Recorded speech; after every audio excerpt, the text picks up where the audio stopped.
खंड 2। जी हाँ, विधानसभा क्षेत्र किशनगंज में राशन डीलरों, खड़े होने की अनुमति नहीं है, बैठने की तो है। हाँ बोले। जी हाँ, विधानसभा क्षेत्र किशनगंज में राशन डीलरों द्वारा किए गए गबन की 1 जनवरी 2024 से जून 2024 तक 20 शिकायतें प्राप्त हुई है। शिकायतों पर की गई कार्रवाई का विवरण निम्नानुसार है। प्राप्त शिकायत 20, निलंबित 8, निरस्त 2 और 10 पे नोटिस जारी किए जा चुके हैं। खंड 3। जी नहीं, उक्त शिकायतों की जांच कार्रवाई कराकर राशन डीलरों के विरुद्ध नियमानुसार कार्रवाई प्रक्रियाधीन है। माननीय अध्यक्ष महोदय, मैं आपके माध्यम से मंत्री से पूछना चाहूँगा कि 12 जिले में हमारे जो पोज मशीन में कई डीलरों के 1000 कुंटल 1200 कुंटल पोज मशीन में बाकी बताया जा रहा है। इस वजह से उनको गेहूँ अलॉट होता नहीं है प्रदेश के यहाँ से। तो आम जनता को वो कहते हैं कि भाई मेरे पास गेहूँ अलॉटमेंट नहीं है, तो आम जनता वहाँ से वापस आ जाती है, उसको बहुत दिक्कत आती है। तो मेरा मंत्री महोदय से निवेदन है कि हम 100 कुंटल से ऊपर जिसके पॉज, जिन डीलरों के पॉज मशीन में बाकी हैं, उनका स्थायी लाइसेंस रद्द कर नए डीलर नियुक्त करने का विचार रखते हैं क्या, और रखते हैं तो कब तक? क्योंकि पॉज मशीन में अलॉटमेंट नहीं है, गेहूं नहीं है, तो वहाँ आम जनता प्रत्येक जनप्रतिनिधि से पूछती है कि भाई हमको गेहूं कब मिलेगा। माननीय मंत्री जी। माननीय अध्यक्ष जी, किशनगंज से आने वाले माननीय सदस्य को पहले तो मैं धन्यवाद देना चाहूँगा। बड़े जागरूक हैं और ये इसके खिलाफ निरंतर वहाँ पर कार्रवाई कराने में हमेशा रुचि रख रहे हैं। और ऐसे जागरूक प्रतिनिधि, जनप्रतिनिधि रहेंगे तो वास्तव में जो हमारी सार्वजनिक वितरण प्रणाली है उसमें काफ़ी सुधार होगा। मैं आश्वस्त करता हूँ कि हम गेहूँ के एक एक दाने को उपभोक्ता तक पहुँचाने के लिए कटिबद्ध हैं। और जो आपने बताया कि जहाँ शिकायत आपने बताया 100 कुंटल से फर्क है, उनके खिलाफ कार्रवाई करके, नियमानुसार कार्रवाई करके, जो आपने बताया कि जहाँ पर रिक्त स्थान है उनकी पूर्ति करके वहाँ पर उचित मूल्य के आवंटन की दुकान कर दी जाएगी। माननीय अध्यक्ष महोदय, मैं मंत्री महोदय आपसे निवेदन करूं, आप डीलर के इसमें आपने बताया कि 20 शिकायतें मिली, 8 को आपने निलंबन किया, पर 90 दिन बाद वही 8 लोग बहाल होकर वापस उन्हीं को वितरण दिया जाता है। उन्हीं को वितरण देने के बाद फिर वही आम जनता में उसका मैसेज अच्छा नहीं जाता, तो कम से कम स्थायी लाइसेंस निरस्त कर हम नए डीलर की नियुक्ति उस स्थान पे करें। ये 12 जिले नहीं, पूरे राजस्थान की स्थिति है। इसलिए मंत्री महोदय मैं ये चाहूंगा कि 90 दिन का जो आपका दिन होते हैं उसके बाद स्थायी निरस्त करके वहां पर नए डीलर बनाने की आप रखते हैं क्या? माननीय अध्यक्ष जी, मैं माननीय सदस्य को आश्वस्त करूंगा कि जहां पर वहां पर शिकायत में गंभीरता पाई जाती है उनका हम निलंबन तो है ही, निरस्त करने की कार्रवाई भी करेंगे और उनके खिलाफ एफआईआर भी दर्ज कराकर प्रस्ताव कलेक्टर को अग्रेसित कर एफआईआर कराकर उनकी दुकान निरस्त भी करेंगे और नए राशन मूल्य के आवंटन की दुकान की प्रक्रिया करेंगे। ये मैं आपको आश्वस्त करता हूँ। अगला प्रश्न श्री वीरेंद्र सिंह। धन्यवाद सभापति महोदय। प्रश्न संख्या 245 जवाब माननीय अध्यक्ष महोदय मिल गया है। जवाब आ गया है। पूरक प्रश्न पूछना है? मेरे को पूरक प्रश्न पूछना है क्योंकि पिछले 5 वर्षों से व्यवस्थाएं बदली है लेकिन आंकड़े वो के वही है, जांच करने वाले वो के हुए अधिकारी हैं। मेरा प्रश्न ये है कि खरवा कानाखेड़ा पीपलाज फैक्ट्रियों द्वारा फैक्ट्री के बाहर सड़क के किनारे जो वेस्ट जो डस्ट डालते हैं उसको क्या सरकार उनको पाबंद करेगी, वो उठवाएगी? हाँ तो कब तक, या नहीं तो क्यों नहीं? माननीय मंत्री जी।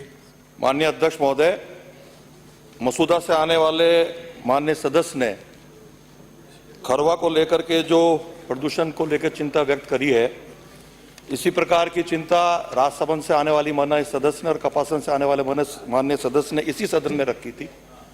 तो मैंने उसमें भी आश्वस्त किया था और मैं आपको भी आश्वस्त कर रहा हूं कि विभाग इसमें संबंधित उद्योगों को नोटिस दे करके वहां से उठवाने की चिंता ही नहीं करेगा, फिर तो वहां से उठवाएगा भी। प्रश्न संख्या 2 माननीय अध्यक्ष महोदय, मैं आपके माध्यम से ये पूछना चाहूंगा माननीय मंत्री महोदय से कि आपने उसमें बताया कि उसके मशीनों के कवर, फिल्टर बैग और पानी का छिड़काव, क्या आप बताने की कृपा करेंगे? फैक्ट्रियों में न तो कोई फिल्टर बैग है, न कोई पानी का छिड़काव है और न कोई बाहर सड़कों पे पानी का छिड़काव है। मजदूर बेचारे जब बाहर निकलते हैं फैक्ट्री से काम करके तो पूरे सफेद जग होके बाहर निकलते हैं। तो क्या ऐसी जो तीनों जो कमियां हैं उस पर क्या सरकार रोक लगाएगी? कब, हाँ तो कब तक, और नहीं तो क्यों नहीं? माननीय मंत्री जी। माननीय अध्यक्ष महोदय, मसूदा से आने वाले माननीय सदस्य ने जो उद्योगों में प्रदूषण को रोकथाम को लेकर के जो उनके द्वारा प्रिकॉशंस बढ़ते जा रहे हैं उसको लेकर चिंता भी व्यक्त करी है और फैल रहे उद्योगों के द्वारा फैल रहे प्रदूषण के लिए भी चिंता व्यक्त करी है।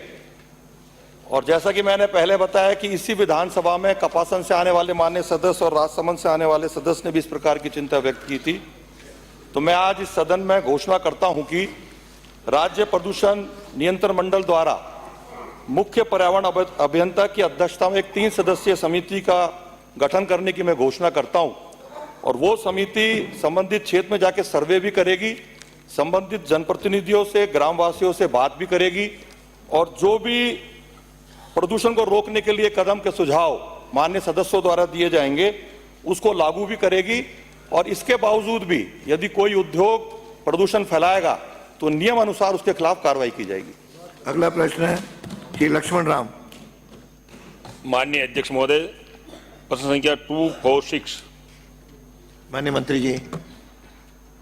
माननीय अध्यक्ष महोदय, खंड 1 जिला नागौर में न्यूनतम समर्थन मूल्य योजना के अंतर्गत सहकारिता विभाग द्वारा दलहन तिलहन की खरीद हेतु स्थापित क्रय केंद्रों द्वारा विवरण जो है परिशिष्ट 1 पर संलग्न है।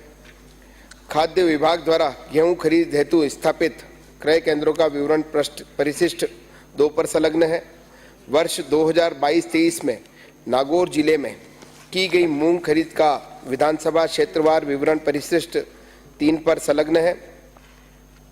खंड 2 विधानसभा क्षेत्र मेड़ता में वर्ष 2022-2023 में न्यूनतम समर्थन मूल्य योजनागत मूंग खरीद मूंग विक्रय हेतु कुल 6,740 किसानों द्वारा ऑनलाइन पंजीकरण कराया गया था। उक्त में से 4,932 किसानों द्वारा मूंग विक्रय किया गया तथा शेष 1,808 किसान क्रय केंद्रों पर उपज विक्रय करने हेतु नहीं आए। खंड 3 जी हाँ, उक्त विधानसभा क्षेत्र में मूंग विक्रय हेतु पंजीयन करवाने वाले सभी 6,740 किसानों को तुलई हेतु दिनांक आवंटित कर दी गई थी, जिसमें से 4,932 किसानों ने मूंग विक्रय करने हेतु क्रय केंद्रों पर उपस्थित हुए। क्षेत्र के किसानों को मूंग खरीद से संबंधित परेशानी होने की कोई शिकायत प्राप्त नहीं हुई। आगामी खरीफ सीजन में वर्ष 2024 में भारत सरकार द्वारा जारी पीएसएस गाइडलाइन के अनुसार भारत सरकार से प्राप्त स्वीकृति के अनुसार मूंग की खरीद माह नवंबर 24 से जनवरी 25 तक किया जाना प्रस्तावित है। माननीय सदस्य। माननीय अध्यक्ष महोदय, मेरा प्रश्न है, वर्ष 2022-23 में 23-24 में मूंग खरीद का कितना लक्ष्य निर्धारित किया गया था तथा कितने मूंग की खरीद की गई? लक्ष्य अनुरूप मूंग नहीं खरीदे जाने के क्या कारण रहे? माननीय। खरीफ की सीजन 2022-23 में जिला नागौर में 8,03,43 क्विंटल मूंग खरीद के लक्ष्य निर्धारित किए गए थे। इसमें से 4,73,759 क्विंटल मूंग की खरीद की गई। उक्त सीजन में मूंग का समर्थन मूल्य 7,755 रुपये प्रति क्विंटल निर्धारित था। किसान अपनी मूंग की गुणवत्ता के आधार पर मंडी में प्रचलित अधिक भावों पर जिन्स विक्रय करने हेतु स्वतंत्र हैं। उक्त खरीद में मूंग विक्रय हेतु पंजीयन कराने वाले सभी किसानों को तुलई की दिनांक आवंटित कर दी गई थी। माननीय सदस्य। अध्यक्ष महोदय, दूसरा सवाल मेरा, वर्ष 2022-23 में कुल पंजीयन 6,700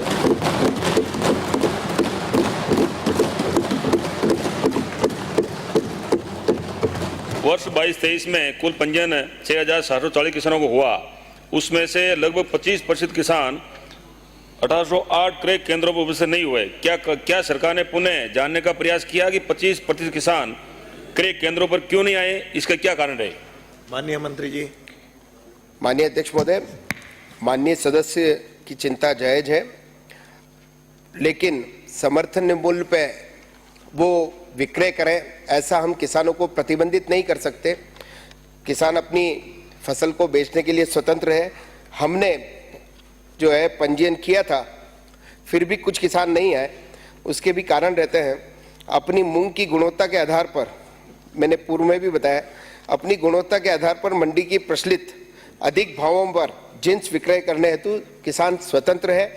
अगर हमने तो अपनी तरफ से उनको डेट्स दी थी, अगर फिर भी वो नहीं है तो वैसे कोई शिकायत इसमें कोई प्राप्त नहीं हुई है।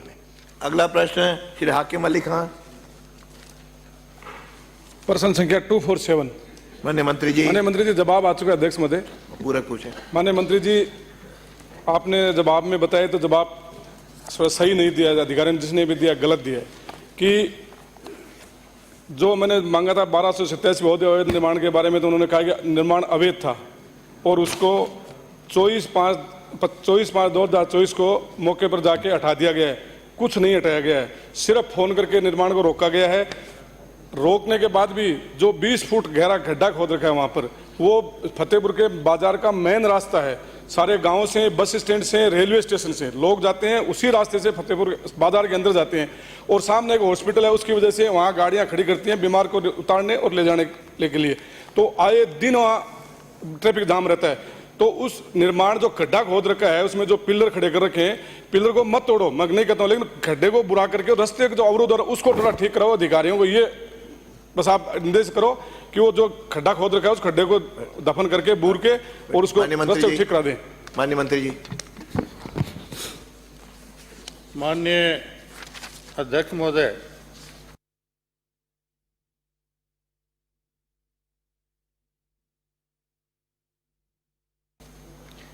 ये सही है कि फतेहपुर का कचरा नंबर 1287 गैर मुमकिन आबादी रकबा 41.60 हेक्टेयर में शहर की मूल घनी आबादी बसी हुई है और उसमें फतेहपुर के इस कचरा में अवैध रूप निर्माण की शिकायत प्राप्त होने पर नगरपालिका एक्ट की धारा 194 के अंतर्गत कार्रवाई कर अवैध निर्माण हटा दिया गया था। इसमें ये जरूर है कि ये वार्ड नंबर 27 में केनरा बैंक के पास स्थित बाजोरिया कोठी में अवैध रूप से निर्माण कराने की शिकायत प्राप्त हुई थी। इस पर नगर परिषद द्वारा स्वच्छता निरीक्षक से मौके की जांच करवाई गई, जिसमें पाया गया कि नगरपालिका एक्ट 2009 की धारा 194 के अंतर्गत सक्षम निर्माण स्वीकृति प्राप्त किए बिना मौके पर बेसमेंट एवं दुकानों की प्लाटिंग कर निर्माण शुरू किया गया। 22/4/24 को नोटिस दिया गया, उसने कोई जवाब नहीं दिया, निर्माण शुरू रहा और उसके बाद 16/5/24 को फिर उसको आदेश दिया गया और फिर 24/5/24 को मौके पर मौका मजिस्ट्रेट और पुलिस जाब्ते की उपस्थिति में नगर परिषद की गठित टीम द्वारा अवैध निर्माण को ध्वस्त कर हटा दिया गया है और आज की तारीख में मौके पर काम बंद है। अब आपने जिस खड्डे का जिक्र किया है, मैं आज ही नगर परिषद फतेहपुर के आयुक्त को निर्देशित कर दूंगा कि वो आने वाले एक सप्ताह में उस खड्डे को पाट कर आम रास्ते को आवागमन में जो बाधा है उसको दूर करें। अगला प्रश्न है कि रोहित बोहरा। प्रश्न संख्या 248। सर, मेरे को जवाब मिल गया है, धन्यवाद उप मुख्यमंत्री महोदय। जब ये मैंने प्रश्न पूछा उसके बाद वहां गेस्ट फैकल्टी परसों सब लग गई है। अब एक चीज और है जो पूरक प्रश्न में पूछना चाह रहा हूं आपसे कि कम से कम क्वेश्चन पूछने से बच्चों का भला तो हुआ। साइंस फैकल्टी तो आपने भर दी, बट आर्ट्स फैकल्टी अभी भी खाली। तो मैं आपसे विनती करता हूं, जो तत्परता से कार्रवाई आपने साइंस फैकल्टी की करी, वैसे ही आप आर्ट्स फैकल्टी भी कर दो, तो जिससे कि बच्चे पढ़ना शुरू हो जाएंगे। क्योंकि जब से शुरू हुआ है तब से आर्ट्स में इंग्लिश का टीचर अभी तक वहां पर अवेलेबल नहीं। माननीय मंत्री जी। माननीय अध्यक्ष महोदय, छेड़ो मत। जैसा कि माननीय मैंने कहा बैठने की अनुमति सदस्य ने है। मंत्री जी उत्तर देने भैया आपका।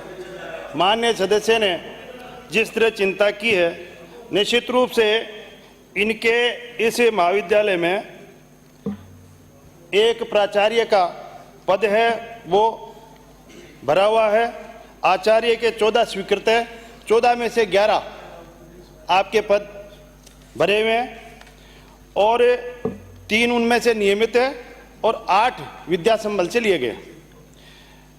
247 तो हमारे लाइब्रेरी और पीटीआई की वैकेंसी आने वाली है और आरपीएससी से 1936 पद अभी कुछ ही दिनों में आने वाले हैं। निश्चित रूप से वो आते ही आपकी इस समस्या का समाधान कर दिया जाएगा। धन्यवाद। अगला प्रश्न है श्री गोपीचंद मीणा। रोहित जी का हृदय परिवर्तन होता जावे, सरकार को इतना धन्यवाद है, इसके लिए तो मेजे थपानी चाहिए साहब। श्री गोपीचंद मीणा। माननीय अध्यक्ष महोदय, बैठिए। प्रश्न संख्या 1136। अरे बैठिए। अरे आपका हृदय स्ट्रांग बने। माननीय अध्यक्ष महोदय, मंत्री जी मेरे पास उत्तर आ गया, उत्तर से संतुष्ट हूं। मैं पूरक प्रश्न पूछना चाहता हूं। माननीय अध्यक्ष महोदय, मंत्री जी से पूछना चाहता हूं, पूर्ववर्ती कांग्रेस सरकार ने मेरे विधानसभा क्षेत्र जहाजपुर के जल जीवन मिशन योजना के तहत देवली नगरपालिका क्षेत्र के पास में मेरी ग्राम पंचायतें हैं, ऊंचा, कुचलवाड़ा, टिक्कड़, धुआला। इन पंचायतों के गांवों को पेयजल योजना स्कीम से वंचित रखा। गांव Shyam Nagar, Jyoti colony, ward number 1, 2, 3, 4, Bajrang colony, Ambedkar colony, Hanuman Nagar, Barla Polia, Munshipura की ढाणी, खेमा का झोपड़ा, मोरला, ऊंचा। इन गांवों को कब तक पेयजल से जोड़ने की कृपा करेंगे? माननीय अध्यक्ष महोदय, मैं आपके माध्यम से जाजपुर से आने वाले सदस्यों को बताना चाहता हूं कि देवली कस्बा टोंक जिले में स्थित है और माननीय सदस्य का जो जाजपुर के जो क्षेत्र है वो देवली के कस्बे के चारों तरफ पेरीफेरी एरिया में बसा हुआ है। वहाँ पे अमृत 2 के तहत हम काम करा रहे हैं। इसके साथ साथ इस बजट में हमारी सरकार ने, माननीय हमारे यशस्वी मुख्यमंत्री जी ने उसमें बजट दिया है। जो भी इनके क्षेत्र में पेरीफेरी एरिया में हनुमान नगर से लेके माननीय सदस्य ने जो कॉलोनियों का मैंने नाम बताया, उनके अंदर आने वाले 6 महीने के अंदर उसमें हम काम करा देंगे। कोई भी कॉलोनी आपकी पानी से वंचित नहीं रहेगी। माननीय अध्यक्ष महोदय, एक मेरा दूसरा प्रश्न पूर्ण प्रश्न है, जो जाजपुर विधानसभा क्षेत्र और कोटड़ी में कुछ गांव इन्होंने राजनीतिक व्यवस्था से कांग्रेस सरकार ने वंचित रख दिया। ऐसी ढाणियां हैं, भूतिया, काबरा का झोपड़ा, बारापाल, अजबाई का झोपड़ा, गटरानी का झोपड़ा, नौलाई का माता का झोपड़ा, दुआली का नाका, भोजपुरा, कंजर का झोपड़ा, अजबा का झोपड़ा। धीरे बोलो, समझ में तो आए प्रश्न उनके। क्या पूछना चाह रहे हो? ये देवली पेरापेरी और दूसरा ये इनको छोड़ दिया था, इनको कब तक जोड़ देंगे? माननीय मंत्री जी। माननीय अध्यक्ष महोदय, जल जीवन मिशन एक महत्वपूर्ण योजना 15 अगस्त 2019 को यशस्वी प्रधानमंत्री मोदी जी ने पूरे देश में चालू की। ये राजस्थान के लिए वरदान थी। जिस तरह से ये योजना आने के बाद में राजस्थान के अंदर लगभग 90,000 करोड़ की योजना यहाँ से बन के गई, जिसके अंदर जो भी तखमीना हुआ केंद्र सरकार के पास गया, सबने सैंक्शन किया। दुर्भाग्यपूर्ण रहा कि पिछली सरकार ने लगभग 90,000 करोड़ में से केवल 30,000 करोड़ के ये लोग काम कर पाए। आज राजस्थान पूरे देश में 34वें स्थान पे है और उसकी जो तिथि थी काम पूरा करने की मार्च 2024 थी, जो निकल चुकी है। हमारे यशस्वी मुख्यमंत्री जी ने जल शक्ति मंत्री जी से केंद्र में बात करके सबसे पहले तो हम कोशिश करें कि उस योजना को आगे कैसे चालू करें। इसके साथ साथ जो तखमीना में जो कमी रही थी, कई ढाणियाँ कुछ तो राजनीतिवश इन्होंने मोहल्लों को ही छोड़ दिया। एक गांव के अंदर जो वोट देते थे उनको दे दिया, छोड़ दिए। मेरे पास कई सदस्य मेरे पास आ रहे हैं, कुछ को इनकी तकनीकी गलती रही है, उन सबको जोड़ के लगभग 10 से 12,000 करोड़ की ये वापस कमी, इनको भी हम जोड़ के भेजेंगे। हमें सैंक्शन आगे की मिलने के बाद में इनको 100% इन्होंने मान्य से कोई गाँव नहीं छोड़ेंगे।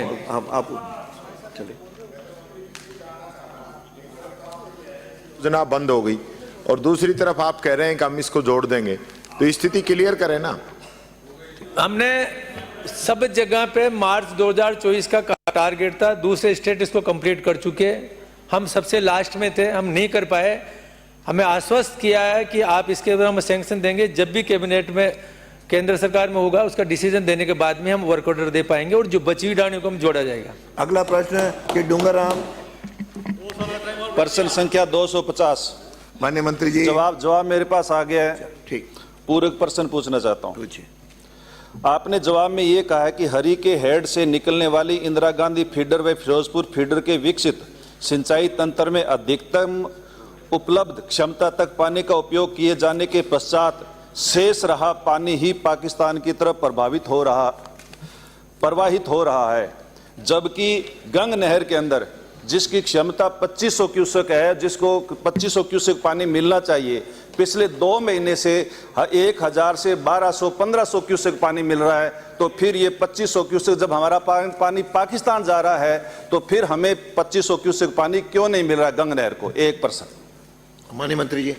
माननीय अध्यक्ष महोदय, मैं आपके माध्यम से माननीय सदस्यों को बताना चाहता हूं कि बीबीएम की तकनीकी समिति की बैठक में यह तय शेयर अनुसार पंजाब द्वारा पानी का इंटेक दिया जाता है, जिस अनुसार बीएमबी द्वारा बांधों में पानी छोड़ा जाता है, क्योंकि हिरिके बैराज पर आता है। इस पानी को हिरिके बैराज पर पहुंचने में 2-3 दिवस लग जाते हैं। हिरिके बैराज पर से निकलने वाली राजस्थान फीडर, फिरोजपुर फीडर व हिरिके बैराज के डाउन स्ट्रीम में पंजाब के सिस्टम हेतु पानी छोड़ा जाता है। दोनों नहरों में इनकी ग्रहण क्षमता अनुसार पानी प्रवाह नहीं किया जाता, लेकिन कई बार बांध के डाउन स्ट्रीम में बारिश होने के कारण हिरेक बैराज पर पानी की आवक बढ़ जाती है। हिरेक बैराज से निकलने वाली नहरों को पूर्ण क्षमता पर चलाने के उपरांत भी अतिरिक्त पानी को हिरेक बैराज में डाउन स्ट्रीम में छोड़ दिया जाता है। ये पानी ही हुसैनीवाल हेड वर्क से पाकिस्तान चला जाता है, क्योंकि ये पानी बहुत कम समय के लिए आता है एवं बीच बीच में प्राप्त होता है, इसलिए बांधों से पानी कम नहीं कराया जा सकता। दूसरा, अगर माननीय सदस्य अगर 6 महीने का अपन आकलन करें तो अपन को लगभग बराबर ही पानी मिल रहा है, कम नहीं मिल रहा। नहीं, हमें पानी नहीं मिल रहा है बराबर, इसका जवाब तो सर आया नहीं। हमें पानी 2500 क्यूसेक की नहर है, 2500 क्यूसेक मिलना चाहिए, हमें 1200-1500 क्यूसेक क्यों मिल रहा है? हमें 2500 क्यूसेक पानी क्यों नहीं मिल रहा है? हमें तो ये बता दो। मैं बता, माननीय अध्यक्ष महोदय, मैं आपके माध्यम से बताना चाहता हूं कि गंग नहर को मानसून के दौरान ही शहर निर्धारित मात्रा के अनुसार पानी नहीं मिलता है। 2500 क्यूसेक के विरुद्ध औसत 2265 क्यूसेक है। इस वर्ष भी 2500 क्यूसेक की मांग के विरुद्ध न्यूनतम 1744 क्यूसेक तक भी पानी मिला है। गंग नहर को पूर्ण वर्षा के दौरान और निर्धारित शहर मात्रा में प्राप्त होता है।